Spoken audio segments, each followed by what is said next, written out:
दोस्तों, हुजूर अकरम सल्लल्लाहु अलैहि वसल्लम ने हज़रत उमर रज़ी अल्लाह ताला अन्हो से इरशाद फरमाया कि ए उमर, अगर मुझे लोगों के सुस्त हो जाने का डर ना हो तो मैं तुम्हें ये बात कहूँ कि इस खबर को गली बाज़ारों में जाकर बता दो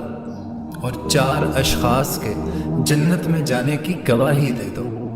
तो हज़रत उमर रज़ी अल्लाह ताला अन्हु ने पूछा कि या रसूल अल्लाह, वो कौन कौन से 4 अशख़ास हैं? तो हुज़ूर अकरम सल्लल्लाहु अलैहि वसल्लम ने इरशाद फरमाया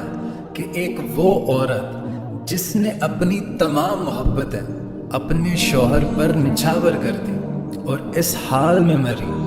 कि उसका खामद उससे राज़ी था, ऐसी औरत को जन्नत में जाने से कोई नहीं रोक सकता। दूसरा वो शख्स जो अपने वालिदैन के साथ हुस्न सलूक करे,